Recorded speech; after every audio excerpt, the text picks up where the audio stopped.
50. Ben se dijo que el chico se había desmayado y nada más. Tal vez fuera cierto. Tenía el pulso regular. Lo levantó en sus brazos y le llevó al Citroën.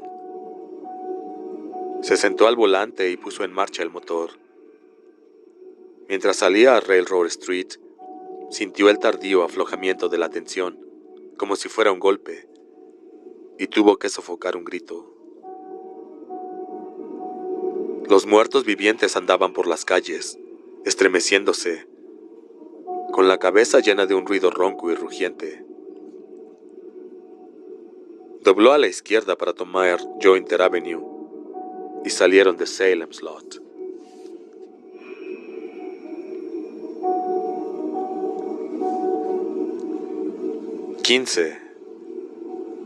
Ben y Mark. 1. De vez en cuando, Mark despertaba y dejaba que el zumbido continuo del Citroën fuera envolviéndole, sin pensar ni recordar. Finalmente miró por la ventanilla y le atraparon las ásperas manos del miedo. Estaba oscuro. A ambos lados del camino, los árboles eran manchas vagas, y los coches que pasaban junto a ellos llevaban encendidos los faros. Emitió un ruido ahogado e inarticulado, y sus manos buscaron convulsivamente la cruz que aún llevaba al cuello. «Tranquilízate», le dijo Ben. «Ya no estamos en el pueblo. Estamos a más de 30 kilómetros de allí». El chico se estiró bruscamente por encima de él, obligándole casi a salirse del carril, y puso el seguro de la puerta del lado de Ben. Después se giró para hacer lo mismo en la suya. Luego se acurrucó lentamente en el asiento. Quería que volviera la nada vacía y grata. La nada, sin ninguna imagen angustiosa e inquietante. El ronroneo del Citroën le llenaba de calma. Cerró los ojos. «Mark». Mejor no contestar, más seguro. «Mark, ¿estás bien?» Así, muy lejos, así estaba bien. La nada volvió vacía y grata, tragándoselo en oleadas de gris. 2. Tomaron una habitación en un motel pasando el límite estatal de New Hampshire y firmaron el registro como Ben, Cody e hijo. Mark entró en la habitación con la cruz en alto. Sus ojos saltaban de un lado a otro como bestias atrapadas. Siguió sosteniendo la cruz hasta que Ben cerró la puerta. Le echó la llave y colgó su propia cruz del picaporte. Había un televisor en color y Ben estuvo un rato viendo las noticias. 2 países africanos se habían declarado la guerra. Y en Los Ángeles un hombre había enloquecido y había matado a balazos a 14 personas. La previsión meteorológica anunciaba lluvia, y en el norte de Maine, temporales de nieve. 3. Salem's Lot dormía oscuramente mientras los vampiros recorrían sus calles y los caminos de las afueras. Algunos habían emergido de las tinieblas de la muerte, lo suficiente para recuperar cierta astucia rudimentaria. Lawrence Crockett llamó a Royal Snow y le invitó a pasar por su despacho para jugar un rato a las cartas. Cuando Royal abrió la puerta de delante y entró Lawrence y su mujer se arrojaron sobre él. Glynis Mayberry telefoneó a Mabel Weirs. Le dijo que estaba asustada y le preguntó si podía pasar un rato con ella, hasta que su marido regresara de Waterville.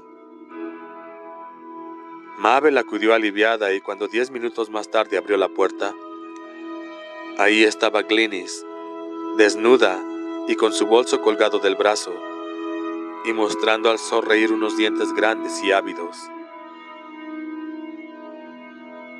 Mabel tuvo tiempo de dar un grito, pero nada más. Cuando Delbel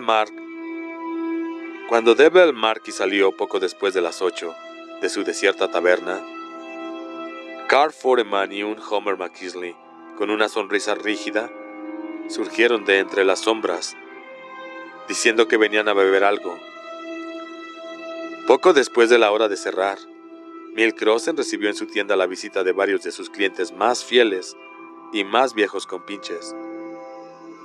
Y George Schmidtler visitó a varios de los chicos de la escuela secundaria, que compraban cosas en su tienda y que siempre le habían mirado con una mezcla de desconfianza e insuficiencia. Y sus más oscuras fantasías se realizaron. Los automovilistas que seguían pasando por la carretera 12 no veían en Solar otra cosa que un cartel de turismo y un anuncio que marcaba el límite de velocidad en 60 kilómetros por hora. Al salir del pueblo volvían a los 120 y tal vez dedicaban un último pensamiento al lugar. ¡Cielos! ¡Qué pueblecito tan muerto! El pueblo guardaba sus secretos y la casa de los Marstens cavilaba sobre él como un rey destronado. 4.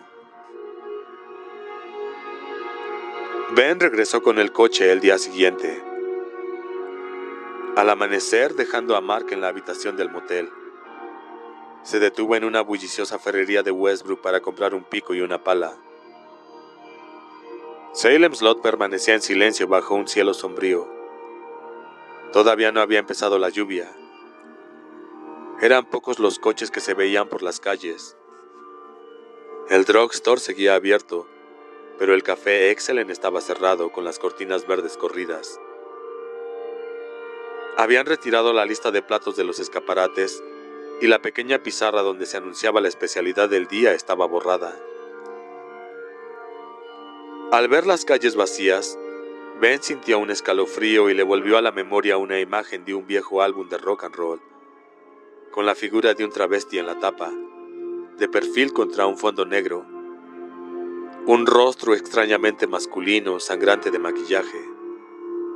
Título: Solo salen de noche. Fue primero a la casa de Eva, subió por las escaleras y entró en su habitación. Todo estaba como él lo había dejado. La cama sin hacer, un paquete de cigarrillos abierto sobre el escritorio. Debajo de este había una papelera metálica, vacía, y Ben la llevó al centro de la habitación. Tomó su manuscrito, lo arrojó a la papelera con la página del título, y con la página del título hizo una mecha de papel. La encendió con su cricket, y cuando estuvo inflamada la arrojó sobre el batirrillo de páginas mecanografiadas. La llama las saboreó, las encontró buenas, y empezó a deslizarse ansiosamente sobre los papeles. Los ángulos se retorcían y ennegrecían. Un humo blanquecino empezó a elevarse de la papelera. Ben se inclinó sobre el escritorio y abrió la ventana. Su mano encontró el pisapapeles. El globo de cristal que la acompañaba desde los años de infancia, pasados en ese pueblo ensombrecido, y sin darse cuenta lo aferró, reviviendo un sueño donde visitaba la casa de un monstruo. Sacúdelo y mira cómo va cayendo la nieve. Lo sacudió y lo puso a la altura de los ojos, como había hecho de niño, y el juguete hizo su vieja treta. A través de la nieve flotante se alcanzaba a ver una casita de pan de jengibre con un camino que llevaba hasta ella. Los póstigos estaban cerrados, pero un muchacho imaginativo podría fantasear que uno de ellos iba abriendo lentamente, como en realidad parecía que uno de ellos se abriera ahora, empujado por una larga mano blanca. y que un rostro pálido se asomaba a mirarle a uno, a sonreírle con una mueca de dientes largos, a invitarle a entrar en esa casa que no era de este mundo, en su interminable país de fantasía, donde la nieve era falsa, donde el tiempo era un mito. El mismo rostro que ahora le miraba, pálido y hambriento, un rostro que jamás volvería a mirar la luz del día ni el azul del cielo, y que era su propio rostro. Ben arrojó el pisapapeles a un rincón donde se hizo añicos y se fue sin esperar a ver qué escapaba de él. 5. Bajó al sótano en busca del cuerpo de Jimmy, y esa fue la tarea más dura. El ataúd seguía allí donde había estado la noche anterior, vacío ya incluso de polvo. Sin embargo, no estaba vacío. La estaca había quedado dentro, y había algo más. Ben sintió que se le cerraba la garganta. Dientes.